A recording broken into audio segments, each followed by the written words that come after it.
नमस्कार मित्रांनो, लग्नानंतर होईलच प्रेम या मालिकेच्या आजच्या भागात आता पार्थ नंदिनीला म्हणतो, इतके दिवस जे दडपण माझ्या नेहमीच मनावर होतं, ज्याची भीती होती, शेवटी आज ते माझ्या समोर आलंच. नेहमी वाटायचं की समजा जीवा आणि काव्या समोर आल्यात तर, परंतु आज फायनली तो दिवस उजाडला. जीवा परत खरी आला आणि जीवा आणि काव्या जवळ आलेत, एवढे जवळ आलेत की काव्या त्याच्या डोक्यावर हात ठेवून त्याला आधार देत होती, त्याला धीर देत होती, त्याला समजावत होती.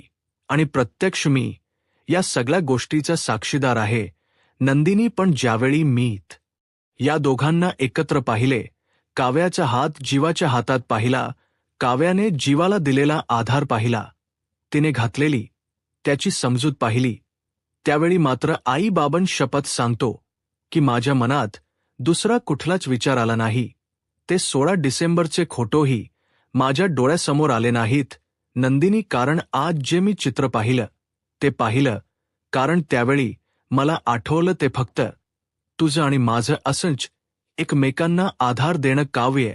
आणि ज्यावेळी चिवा एकत्र होते त्यावेळी आपल्या दोघांचे क्षण मला आठवलेत, ज्यावेळी आपण भिडभिडलो होतो, काय करावं काहीच कळत नव्हतं.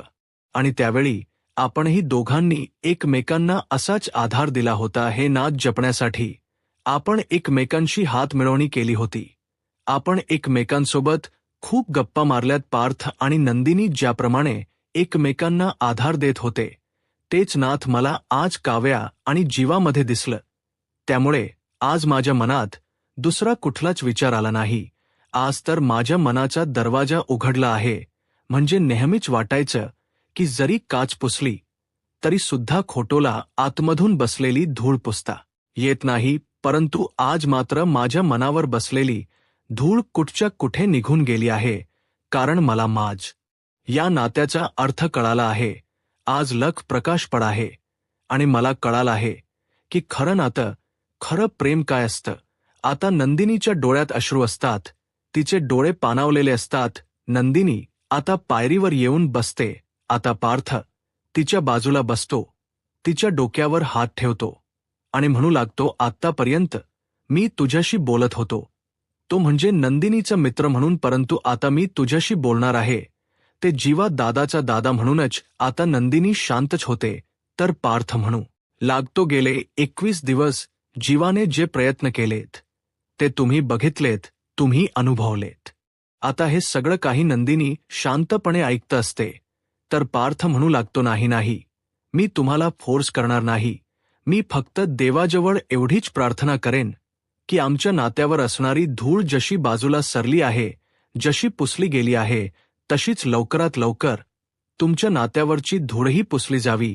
कारण नंदिनी, एक गोष्ट मात्र खरी आहे, आपले पार्टनर आपल्यासोबत लॉयल आहेत.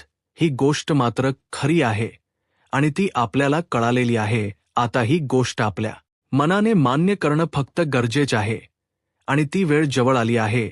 नंदिनी, आपण कायम म्हणायचो आपण मोठी भावंड आहोत, आपणच समजून घ्यायला हो, पण नंदिनी, एक गोष्ट मात्र आपण विसरूनच गेलो की आपली लहान भावंड आता आपल्यापेक्षा मोठी झाली आहेत, आपल्यापेक्षा जास्त ती समजूतदार झाली आहेत. कारण आता त्यांना कळलं आहे की संसार हा दिवाळी इतकाच सुंदर आहे, कारण त्या दिवाळीत आपल्या मैत्रीचा प्रेमाचा कंदील सदमगतोय. आणि नंदिनी, मी तुम्हाला म्हणालो होतो की एक दिवस असा येईल की त्यांना डिवोर्स रूपी बॉम्ब आठवणारच नाही, कारण त्या कंदिलाच्या पर्यायाने दिवाळीच्या प्रेमात पडतील. आणि ते अगदी खरंच झालं आहे. आज आपली छोटी भावंड या कंदिलाच्या प्रेमात पडली आहेत. आणि नंदिनी, हेच खरं आहे की ते प्रेमात पडले आहेत. ऐन फेब्रुवारीमध्ये आपल्या नात्यांची दिवाळी अगदी लखलखते आणि फक्त आपण त्या लखलखत्या प्रकाशाचा, लखलखत्या दिव्यांचा स्वीकार करणं बाकी आहे. आणि म्हणूनच मला वाटते नंदिनी की आपण सुद्धा या अंधारातून बाहेर येऊयात आणि आपल्या छोट्या भावंडांच्या मनाच्या मोठेपणाचा स्वीकार करूयात. हे नात एक्सेप्ट करू. नंदिनी, आता पार्थ घड्याळ पाहतो तर घड्याळामध्ये 111 झालेले असतात. पार्थ म्हणतो, 111. आतापर्यंत मी काव्यार्थासाठी प्रयत्न केले, परंतु आता युनिव्हर्सला माझी एवढीच प्रार्थना आहे की लवकरात लवकर #नंदिनी ये ना असं म्हणत आता पार्थ तिथून निघून जातो. पार्थच्या बोलण्याचा नंदिनी विचार करू लागते. तर दुसऱ्या दिवशी देशमुखांच्या घरी ज्यावेळी काव्या झोपेतून उठते आणि पाहते तर तिच्या पायाशी बोकुड येऊन बसलेला असतो. काव्या बोकुडीला पाहते आणि म्हणू लागते, गुड मॉर्निंग बोकुडी. काय तुला सकाळी सकाळीच मॉर्निंग केस हवी आहे काय? हे पण ही केस मी तुला नाही देणार. बरं ठीक आहे असं म्हणत आता काव्या बोकडीला किस द्यायला पुढे जाणार, परंतु त्याचवेळी तिच्या बोकुडीने टणकर उडी मारत बेडच्या खाली उडी घेतलेली असते. काव्या पाहते आणि म्हणू लागते, बोकुडी तू खाली उतरलास? काव्या तू झोपेत तर नाहीयस ना? असं म्हणत काव्या पुन्हा एकदा तिच्या बोकुडीच्या समोर येते आणि म्हणते, बोकुडी खरंच तू आता दिवसेंदिवस खूप हट्टी होत चाललायस. तुला जर मॉर्निंग केस हवी आहे तर मग तू बेडवरून खाली का उतरलास? बरं मी देते तुला. असं म्हणत आता काव्या बोकुडीला पकडायला जाते, पण तिच्या बोकुडी हळूहळू मागे जाऊ लागतो. आता काव्या त्याला पकडण्यासाठी हळूहळू पुढे येत असते. आता रूममधून बाहेर आलेली असते, परंतु तिच्या बोकुडी काही तिला मिळत नसतो. काव्या बोकुडीच्या जेवढा जवळ जाईल तेवढा बोकडी तिच्यापासून दूर जात असतो आणि म्हणूनच काव्या पटापट बोकुडीला पकडण यासाठी पुढे येते आणि त्याचवेळी बोकुडीला आता पार्थने मांडीवर घेतलेलं असतं आणि नकळतच काव्याची टक्कर पार्थला होते. काव्या पाहते तर तिथे पार्थ असतो. काव्या मोठ्यानेच ओरडते, देशमुख तुम्ही आहो, तुम्ही माझी मस्करी करताय. तुम्हाला माझी मस्करी करताना काहीच वाटत नाहीये का बरं? तुम्ही टॉप 30 नाही टॉप 20 आर्किटेक्ट आहात ना? मग तुमच्या डोक्यात असा विचार येऊच कसा शकतो? तुम्ही मला कसं काय त्रास देऊ शकता? तर पार्थ म्हणतो, हे कसं आहे ना, हे मी तुमच्याकडूनच शिकलोय. आठवतं का संक्रांती दिवशी? आता काव्याला आठवतं की आपणही संक्रांती दिवशी पार्थची अशीच मजा घेतलेली असते आणि त्यावेळी पार्थ आपल्याला नाही तर खुर्चीला आपटलेला असतो. त्यामुळे काव्य थोडी शांत होते आणि म्हणू लागते, बरं बरं, पण जर तुम्ही टॉप 20 आर्किटेक्ट आहात तर मग या काव्या देशमुखची कॉफी का करत आहात? पार्थ म्हणतो, मी कोणाची कॉफी वगैरे करत नाही. बरं हा घ्या तुमच्या बोकडी आणि हो परीक्षेत मात्र कॉफी करू नका. सेंटर कुठला आलाय? पुणे कोथरूड. असं म्हणत पार्थने आता काव्याला तिच्या सेंटर बद्दलचा ॲड्रेस सांगायला सुरुवात केलेला असतो. काव्या विचारात पडते आणि पार्थला म्हणते, हे सगळं काही तुम्हाला कसं माहीत? म्हणजे तुम्ही माझ्या सेंटर बद्दल वगैरे चौकशी केली आहे का? खरंच तुम्ही मला सोडायला येणार आहात का? तर पार्थ म्हणतो, असं कुठे म्हणालो मी तर. काव्य म्हणते, नाही म्हणजे तुम्ही माझ्या सेंटरबद्दल सगळी माहिती काढली आहे म्हणून मला असं वाटलं. पार्थ म्हणतो, वाटलं ना, परंतु मी येऊ शकत नाही. कारण काय आहे ना, आता मी टॉप 20 आर्किटेक्ट आहे, त्याच्यामुळे कामाचा लोड भरपूर वाढलाय. त्या सगळ्या कामातून वेळ मिळेल असं मला तरी वाटत नाही. तुम्ही एक काम करता का? तुम्ही तुमच्या या बोकडीला विचारता का? कारण तुमच्या या बोकडी सोबतच तुमच्या जास्त गप्पा चालू असतात ना? मग त्यालाच विचारा, त्याला गाडी चालवता येते का? आता काव्या थोडी रागानेच पार्थकडे पाहते आणि म्हणू लागते, देशमुख. तर पार्थ म्हणतो, काय झाले येते ना त्या बोकुडीला गाडी चालवता? काव्या काहीच बोलत नाही आणि ती रूममध्ये निघून जात असते. पार्थ काव्याला थांबवतो आणि म्हणतो, एक मिनिट, ते तुम्हीच म्हणता ना की टक्कर लागल्यानंतर शिंग येतात, मग पुन्हा एकदा टक्कर व्हायला हवी, मग द्या ना टक्कर. काव्या म्हणते, अजिबात मिळणार नाही. कारण कसं आहे ना, ऑलरेडी 100 शिंग असणाऱ्या माणसाला एखाद शिंग आलं म्हणून काही फरक पडत नाही. आणि तुला तर बघतेच बोकडी, तुला तर मॉर्निंग किस वगैरे काहीच मिळणार नाही. तर पार्थ मोठ्यानेच म्हणतो, का? काव्य मागे येऊन पाहते तर पार्थ म्हणतो, काम आहे भरपूर, त्यामुळे तुम्ही ज्या तुमचा अभ्यास करा, मला सुद्धा आता माझ्या कामासाठी निघावं लागेल. आता काव्या रागानेच तिच्या रूममध्ये निघून जाते आणि पार्थच्या तोंडावरच दरवाजा बंद करते. पार्थ मात्र आता काव्याच्या प्रेमामध्ये हरवून गेलेला असतो. हातामध्ये मांजा घेत तो काव्याचा विचार करू लागतो. तर दुसरीकडे मोहित्यांच्या घरी आपल्याला पाहायला मिळतं सकाळी उठता क्षणी नंदिनी आपल्या रूमच्या खिडक्या उघडून बाहेर पाहत असते आणि बाल्कनीत पाहताच तिला जीवाची आठवण येते. जीवासोबत घालवलेले प्रत्येक क्षण तिला आठवत असतात. परंतु त्याचवेळी शारदाताई त्या ठिकाणी येतात आणि नंदिनीशी काही न बोलता खिडकीच्या काचा बंद करतात. नंदिनी म्हणते, आई, अग हे काय करतेस? तर शारदाताई म्हणतात, आता कशाला खिडकीच्या काचा उघडतेस आणि बाहेर बघतेस? आता बाहेर बघायची काहीच गरज नाहीये. वायाने आपली दिशा बदलली आहे आणि बाहेर चांगला रखरखाट आहे. चल आता नाश्ता करायला चल. असं म्हणत शारदाताई नंदिनीशी कठोर वागतात आणि तिथून निघून जातात. आता नंदिनी शारदाताईंच्या मागून येते आणि विचारते, आई काय झालं? तू रागवलीस का? माझ्यावर चिडलीयस का? शारदाताई म्हणतात, छे छे, अग तुझ्यावर कशाला चिडेन? खरंच उलट बरं झालं तो मुलगा घरी निघून गेला. तसही जीवा इथे होते. हे तुला आणि तुझ्या डॅडना अजिबातच आवडत नव्हतं. म्हणजे आता तुझ्या आणि तुझ्या बाबांच्या मनासारखं झालं आहे. आणि तसही तो पोरगा म्हणजे तुमच्या डोक्याला नसता तापत झाला होता ना. बरं झालं 21 दिवस पूर्ण झाले आणि तो इथून निघून गेला. कारण कसं आहे ना, तो इथे असता तर तुझ्या बाबांच्या रागाचा पारा चढायचा ना. मग आता तुझ्या बाबांच्या रागाचा पाराही चढणार नाही आणि तुलाही त्रास. दाखवलं की कुत्र्याच्या पिल्लाप्रमाणे आम्ही बुरष्टपणासारखे तुमच्या मागे मागे फिरत असतो. असं म्हणताच आता पार्थ जीवाकडे पाहतो तर जीवा पुढे म्हणतो, तिथे नंदिनी माझ्यासोबत तशी वागायची. नंदिनीने तेच केलं आणि तू सुद्धा इथे काव्यासोबत तेच केलं असणार. तर आता पार्थ हसतच जीवाकडे पाहतो, त्याच्या बाजूला बसतो आणि जीवाला म्हणतो, पण आता तसं घडणार नाही. जीवा म्हणतो, खरंच? तर पार्थ म्हणतो, हो, कारण काल रात्री मी तुम्हा दोघांना एकत्र पाहिलं. आता मात्र जीवा घाबरतो. तो लगेच उठतो आणि म्हणू लागतो, दादा, तुझा गैरसमज झाला आहे. आता आमच्यात तसं काहीही नाहीये. पार्थ म्हणतो, हे मला कळालं आहे. तुमच्यात तसं काही नाही हे मला माहीत आहे आणि हे मला रात्री कळालं नाही. खरं तर मला काव्याशी बोलल्यानंतरच कळालं, परंतु काल रात्री त्याच्यावर शिक्कामोर्तब झाला आहे. असं म्हणत पार्थ जीवाच्या खांद्यावर हात ठेवतो आणि म्हणू लागतो, काय आहे ना छोटे, तू आणि काव्या वेगवेगळ्या पद्धतीने आम्हाला जीवाच्या आकांताने सांगण्याचा प्रयत्न करत होता, परंतु तेव्हा आम्हाला हे जाणून घ्यायचं नव्हतं. पण आता मात्र माझ्या डोक्यात प्रकाश पडला आहे आणि कसा आहे ना, जसा प्रकाश पडला तसा थेट मी नंदिनीकडे गेलो.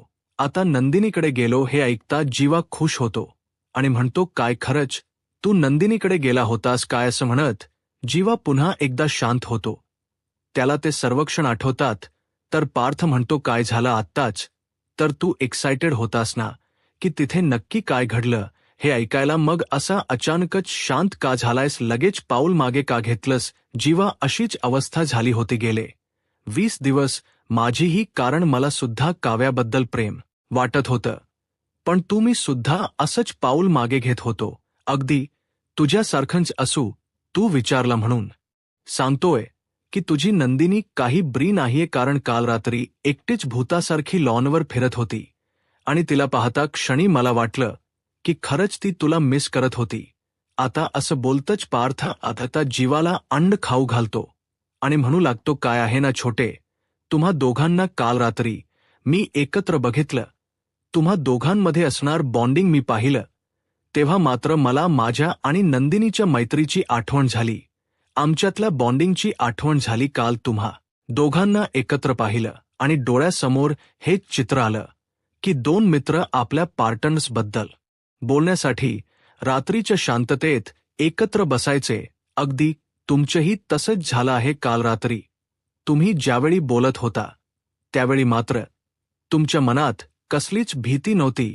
अगदी स्वच्छ मनाने तुम्ही एकमेकांना समजून घेत होता, एकमेकांना समजावत होता. काल तुमच्या मनात ही भीती नव्हती की कोणीतरी येईल तुम्हाला बघेल, कारण आता तुमच्या मनात तसं काहीच नाहीये. आणि हे माझ्या काल रात्रीच लक्षात आलं. तेव्हाच कळालं की तुम्हाला तुमची नाते कळाली आहेत, तुम्हाला तुमच्या प्रेमाची तुमच्या नात्याची जाणीव आहे आणि हे जसं माझ्या लक्षात आलं तसंच थेट मी नंदिनीकडे गेलो. तुमच्यात आता जुनं काहीच शिल्लक नाहीये याची स्पष्टता मला झाली, कारण माझ्या मनातील 16 डिसेंबरच चित्र कायमचं पुसलं गेलं आहे. आता माझ्या मनात तुझ्याबद्दल आणि काव्याबद्दल अजिबातच गैरसमज नाही. तर आता हे ऐकताच जीवा पार्थला म्हणतो, हे तू काव्याला सांगितलेस का दादा? आई बाबांना सांगितलेस? तर पार्थ म्हणतो, नाही, अजून मी हे कोणालाच सांगितलं नाही. असं म्हणत आता पार्थ जीवाला दुसरा घास भरवणार, परंतु त्याचवेळी जीवा त्याचा हात धरतो, त्याला थांबवतो आणि म्हणू लागतो, मग जा आणि अगोदर आई बाबांना आणि काव याला त्यांच्या सगळ्यांच्या समोर सांग. त्याचवेळी मी तुझ्या या गोष्टीवर विश्वास ठेवीन, कारण तुम्ही दोघेही बाउंड्री लाईन पर्यंत येता आणि परत जाता रे. त्यामुळे प्लीज जोपर्यंत तुम्ही सर्वांसमोर हे बोलत नाही तोपर्यंत मी नाही विश्वास ठेवू शकत. तर पार्थ म्हणतो, बोलेन, मी काव्याशी बोलेन, पण तू कधी नंदिनीशी बोलणार आहेस?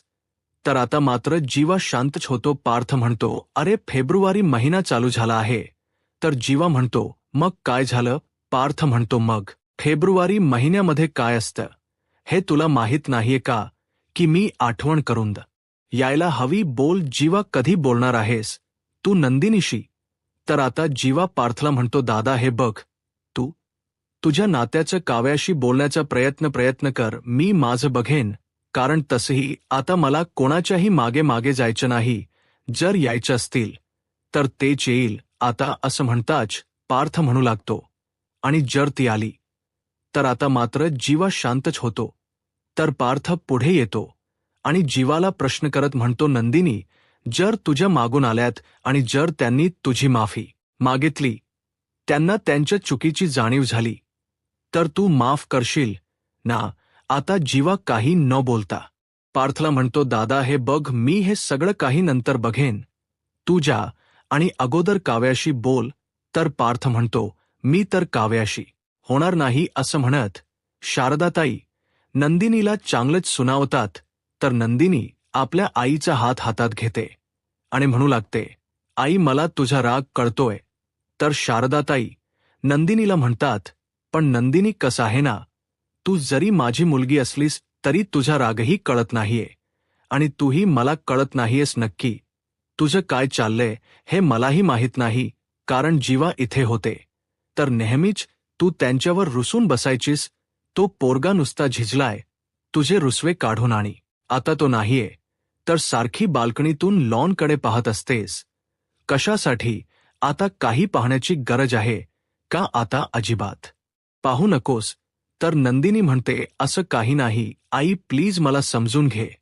आणि आई, मी खरंच जीवांना बघण्यासाठी बाल्कनीत जात नाहीये. तर शारदाताई म्हणतात, छे छे, अगं मी तसं कुठे म्हणाली, मला तर माहीत आहे लॉन मधलं गवत किती वाढलं हेच बघायला जातेस ना तू खिडकीत. नंदिनी, एक गोष्ट लक्षात ठेव, तू जगाला फसवू शकतेस पण स्वतःच्या मनाला आणि आईला नाही. नंदिनी, आतापर्यंत लोक तुला म्हणायचे, पण आता मी तुला म्हणते, गेट वेल सून. नंदिनी आता मात्र नंदिनी आईच्या बोलण्याचा विचार करू लागते. शारदाताईंनी नंदिनीचे डोळे उघडण्याचा पुरेपूर प्रयत्न केलेला असतो. शारदाताई पुढे म्हणतात, आता बोलणारच आहे, पण उद्या त्यांची महत्वाची परीक्षा आहे आणि त्याचवेळी काव्या त्या ठिकाणी आलेली असते. जीवा आणि पार्थ यांचं बोलणं तिने ऐकलेलं असतं. तर पार्थ जीवाला म्हणतो, मी काव्याशी बोलेनच, परंतु आता जर मी तिच्याशी बोललो तर तिचा लक्ष विचलित होईल. तर आता काव्यामध्ये का विचलित होईल सांगा ना? तर पार्थ म्हणतो, मी तुमचा फोकस डगमळीत करू शकतो. असं म्हणत पार्थ आता काव्याला म्हणतो, निघायचं का? म्हणजे जर तुम्ही एक खालात तरच मी तुमच्या सोबत पुण्याला यायला तयार आहे, तुम्हाला ड्रॉप करण्यासाठी. आता हे ऐकताच काव्या म्हणते, काय मी काय ऐकलंय? तर काव्याला पार्थ म्हणतो, हो, तुम्ही जे ऐकलंय ना तेच मी बोललो आहे. मी तुम्हाला पुण्याला घेऊन जायला तयार आहे, परंतु तुम्हाला हे अंड खावं लागेल. आता काव्याला काही कळत नसतं आणि त्याचवेळी पार्थने काव्याला अंड खाऊ घातलेलं असतं. काव्या म्हणते, देशमुख, खरंच तुम्ही? तर पार्थ म्हणतो, हो, चला मग बॅग भरायला घ्या, आत्ताच निघायचं आहे. काव्या म्हणते, आत्ता? आणि परीक्षा तर माझी उद्या आहे, तर पार्थ म्हणतो हो. मग काय झालं? कारण समजा आपण ऐनवेळी बाहेर पडलो आणि काही प्रॉब्लेम आला तर, म्हणजे टायर पंक्चर झाला, रस्ता बंद पडला, तर मग तर काव्या म्हणते, मग माझं हार्टच बंद पडेल. तर पार्थ म्हणतो, पण मी तसं होऊ देणार नाही. त्यामुळे आजच आपण निघूयात, आजच आपण तिथे जाऊन सेटल होऊयात, चालेल ना? आता मात्र काव्याला काहीच कळत नसतं. इकडे मात्र जीवा त्या दोघांकडे पाहत असतो. आता काव्या नकळतच पार्थची कॉलर पकडते आणि त्याला पुन्हा एकदा टक्कर देते. पार्थ म्हणतो, हे काय आहे? तर काव्या म्हणते, मगाशी टक्कर द्यायची राहून गेली होती ना, मग ती आता दिली. कारण माझ्या सिंगेश्वर महाराजांना अजून शिंगा यायला नकोत म्हणून. तर पार्थ म्हणतो, चला मग आवरायला घ्या तुमची ही बॅग आणि माझी ही बॅग, आता काव्या जाणार. तर पार्थ म्हणतो, थांबा थांबा, तुम्ही नका, आपली बॅग मीच भरतो, कारण आता काही वेळातच काव्यार्थाचा नवा प्रवास सुरू होणार आहे. आता मात्र काव्या आणि पार्थ एकमेकांना प्रेमाचा अर्थ समजावून सांगत एकमेकांच्या प्रेमात हरवून गेलेले असतात.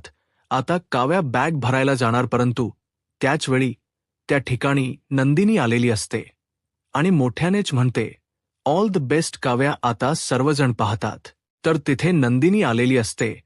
नंदिनी जीवाला पाहते आणि शांतच होते. तर या पुढील भागामध्ये आपल्याला पाहायला मिळतं, नंदिनीने देशमुखांच्या घरात प्रवेश केलेला असतो.